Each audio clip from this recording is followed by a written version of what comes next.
আসসালামু আলাইকুম। এসএসসি পরীক্ষার্থী এবং দাখিল পরীক্ষার্থী তোমাদের রেজাল্ট আজকে প্রকাশিত হবে। তো তোমরা ফলাফলটি খুব সহজেই কিভাবে দেখবে আজকে সেটি নিয়ে আলোচনা করব। আমি মূলত ৩ থেকে ৪ টা পদ্ধতির মাধ্যমে রেজাল্টটা আমরা দেখার চেষ্টা করব। তো ভিডিওটি শুরু করার আগে আমার চ্যানেলে যদি কোনো দর্শক নতুন হয়ে থাকো তাহলে অবশ্যই চ্যানেলটি সাবস্ক্রাইব করে রাখবে। আর পরবর্তী ভিডিও নোটিফিকেশন সবার আগে পাওয়ার জন্য পাশে থেকে বেল আইকনটি অবশ্যই বাজিয়ে দিবে। তো চলো প্রথমত তোমাদের ফোন থেকে Google Chrome অথবা যেকোনো একটি ব্রাউজার করে নেবে। তো আমি আমার ফোনে থাকা Google Chrome টি সিলেক্ট করে নিলাম। এখানে ১ম সার্চ অপশনে তোমরা চলে যাবে। এখানে গিয়ে সার্চ করবে ওয়েব বেসড রেজাল্ট। ডব্লিউইবি ডব্লিউইবি এই যে ১ম যেটা আছে এটা লিখে তোমরা সার্চ করে দিবে। এটা লেখার পর সার্চ করার পর এরকম একটা ইন্টারফেস আসবে। এখানে অনেকগুলো লিঙ্ক আছে। ১ম যেটা আছে এটা দ্বারা তোমরা নির্ণয় করতে পারবে। ২ নাম্বার এডুকেশন বোর্ড রেজাল্ট এটা থেকে তোমরা নির্ণয় করতে পারবে। ৩ নাম্বার যেটা আছে ওটা থেকে তোমরা নির্ণয় করতে পারবে।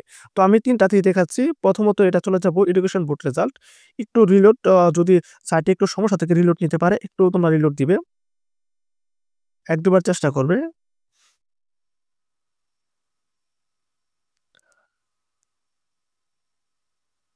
আচ্ছা, এই সাইটে একটু সমস্যা দেখাচ্ছে। এটা আমি একটু পরে দেখাচ্ছি। ২ নাম্বার যেটা আছে এডুকেশন বোর্ড রেজাল্ট এটাতে চলে যাবে তোমরা। ঠিক আছে? অনেক সময় একটু যেহেতু রেজাল্ট সার্চ করে তো একটু সমস্যা দেখায়।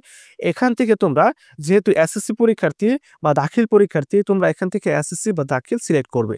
২ নাম্বার আছে এক্সাম ইয়ার। তোমরা ২০২৫ সিলেক্ট করে দিবে এখান থেকে এবং বোর্ড তোমরা কোন বোর্ডে পরীক্ষা দিচ্ছ? ঢাকা বোর্ড থাকলে ঢাকা বোর্ড, আমি যেহেতু ঢাকা বোর্ডের সেহেতু ঢাকা বোর্ড এখানে সিলেক্ট করব। এখান থেকে তোমরা রোল নাম্বার বসিয়ে দিবে। ধরো আমি একটা রোল নাম্বার বসালাম এরকম বা যা থেকে তোমাদের রোল নাম্বার এখান থেকে একটা এক্সাম্পল হিসেবে আমি দেখাচ্ছি, রেজিস্ট্রেশন নাম্বারটা বসাবে। এখন দেখো ৭ আর ৭ এটা যোগ করে এখানে যে একটা ফলাফল আসবে, এটা কিন্তু একেকজনের ক্ষেত্রে একেকটা আসবে। এখানে ৭ এবং ৭ যোগ করলে কত আসবে? ১৪। তো তোমাদের এটাও আসবে না। তোমাদের যদি ৫ থাকে, ১+১ থাকে, তুমি এখানে যে ফলাফলটা পাবা সেটা বসাবা। ঠিক আছে? বসানোর পরে সাবমিট যে বাটনটা আছে এটাতে ক্লিক করবা। এটাতে ক্লিক করার সাথে, সাথেই তোমরা তোমাদের কাঙ্ক্ষিত ফলাফলটি পেয়ে যাবা। এখন আমরা চলো এ পদ্ধতি থেকে আরেকটা পদ্ধতিতে চলে যাই। তো আগে ৩ নাম্বার যে অপশনটা আছে এটাতে তোমরা ক্লিক করবে। এই যে এই সাইটটা খুলে গেছে। এখন পরীক্ষার নাম নির্বাচন করুন। এখানে এসএসসি বা দাখিল তোমরা সিলেক্ট করে দিবে। পরীক্ষার সাল ২০২৫ সিলেক্ট করবে। বোর্ডের নাম তোমরা ঢাকা বোর্ড থাকলে যে বোর্ড থেকে যে পরীক্ষা দেবে সেটা উল্লেখ করবে। ফলাফলের ধরন একক এবং বিস্তারিত ফলাফল এটা দিবে তোমরা। একক এবং বিস্তারিত ফলাফল ১ নম্বর যে অপশনটা থাকবে এটা দিবে। তোমরা তোমাদের পরীক্ষার রোল নম্বর দিবে এবং এখানে রেজিস্ট্রেশন নম্বর দিবে। দেওয়ার পর ধরো আমি এক্সাম্পল হিসেবে একটা রোল নাম্বার দিচ্ছি এত। তারপর রেজিস্ট্রেশন নাম্বার এক্সাম্পল হিসেবে এটা দিচ্ছি। এখন পুনরায় লোড করুন। আমাদের রোল নাম্বার দেওয়া হয়েছে। ধরো এরকম রেজিস্ট্রেশন এখন এখানে যেটা আছে ৪৫ এবং ৫৯ এটা আমরা মূলত এখানে লিখব ৫৯।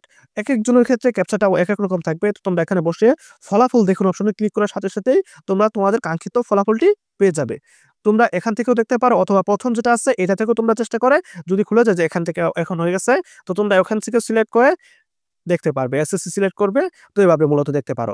এখন আমি দেখাবো কিভাবে সম্পূর্ণ তোমাদের স্কুলের রেজাল্টটা তোমরা বের করবে। মানে সবার রেজাল্টটা তুমি দেখতে চাচ্ছ। এখন তোমরা এখান থেকে এসএসসি বা দাখিল সিলেক্ট করবে। এক্সাম ইয়ার ২০২৫ দিবে। তারপর নেম অফ দ্য বোর্ড ধরো ঢাকা বোর্ডের আমি রেজাল্ট দেখতে চাচ্ছি, ঢাকা বোর্ড দিবে। এখন টাইপ অফ রেজাল্ট ৩ নাম্বার যে অপশনটা আছে ইনস্টিটিউশন রেজাল্ট এটা তোমরা দিবে। এটা দেওয়ার পর এখানে দেখো একটা আছে ইন নাম্বার। তোমাদের এডমিট কার্ডের উপর তোমাদের স্কুলের একটা ইন নাম্বার আছে। তোমরা এখানে বসাবা। ঠিক আছে? ধরো আমি একটা ইন নাম্বার বসাচ্ছি এরকম।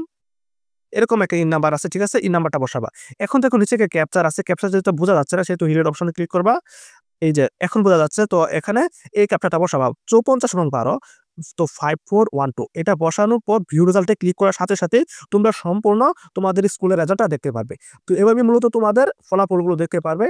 তো এই ভিডিওটি এই পর্যন্তই। আমাদের চ্যানেলে যদি কোনো দর্শক নতুন হয়ে থাকো পরবর্তী আপডেটগুলো পেতে আমাদের চ্যানেলটি সাবস্ক্রাইব করে রাখো। ধন্যবাদ সকলকে।